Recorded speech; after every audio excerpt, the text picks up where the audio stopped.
নির্বাচনী কেন্দ্রে ভোটারের বা টিসিবির কম মূল্যের পণ্য ক্রয়ের লাইন নয় এটি। 4 বছরের শিশু লাবিবের কাছ থেকে পানি ও তেল পড়া নিয়ে সুস্থ হওয়ার চেষ্টায় রোগীদের লাইন এটি।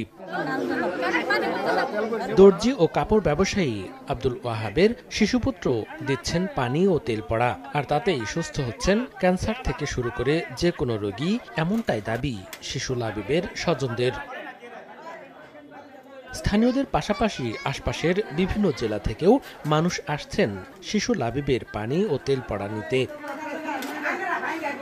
লাবিবের স্বজন ও ঝাড়ফুঁক নিতে আসা ব্যক্তিরা জানান, গেল ৫-৬ মাস ধরে শরীরের ব্যথায় আক্রান্ত মাকে প্রথমে ঝাড়ফুঁক দিয়ে সুস্থ করেন লাবিব। পরে স্থানীয় কয়েকজন রোগী লাবিবের ঝাড়ফুঁকে সুস্থ হলে শুরু হয় দূর দূরান্ত থেকে আসা মানুষের ঢল। 4 বছর বাচ্চা পানি ভরা দে, তেল ভরা দে, যে রোগের কথা কব রোগ ভালো হবো। আমার মা অসুস্থ, শুনতেছি যে ওনারা পিচ্ছি বাবু এইভাবে তেল পানি পরা দেয়, ওই জন্য আমরা ডাক্তার করবো দেখাইছি, কিছু হয় নাই।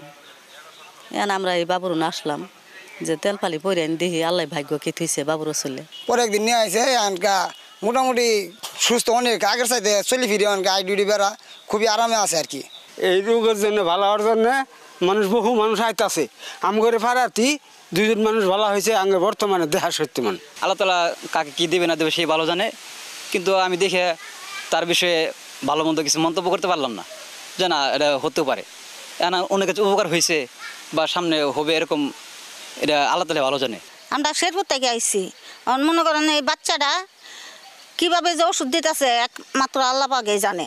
তাই আমরা আইছি, এখন মনে করেন যে আমাদের পাশের বাড়ি একজনে নিছে ওষুধ নিছে, তেল পরা, পানি পরা, কলা পরা নিচে, আল্লাহ মাফ করছে। আমরা শরীরের বেদনা নেগে আইছি, তেল পরা নেগার পানি পরা দিলে ভালো, আমরা এটা জন্য আইছি। তার আম্মা অসুস্থ ছিল 5 থেকে 6 মাস আগে থেকে।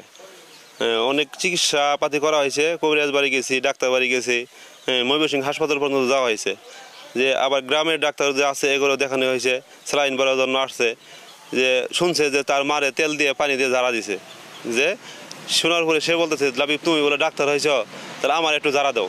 সে ডাক্তারেরও ঝাড়া দিছে, দেওয়ার পরে দিন দেখা যায় সে বলছে যে আমার হাতেও ভালো হয়ে গেছে। আমরা তো এরকমভাবে বিশ্বাস করতে পারি না যে আসলে কি। আবার দেখা যায় তার দেখা দেখি আরেকজন বাড়ির লোক ছিল, পোলাপান ঠাট্টা করছে যে তুমি বলে করবে ঝাড়া দাও। সবাই হাসছে তার ঝাড়া দেখে, কিন্তু সে হাসে নাই কখনো। তার একটা বাক্য আল্লাহু আকবার বইলে এই তেলটা শরীরে মালিশ করবেন, আর পানি, এই পানিটা আল্লাহু আকবার বইলে খাবেন। তবে চিকিৎসা শাস্ত্রে ঝাড়ফুঁকের কোনো ভিত্তি নেই বলে জানান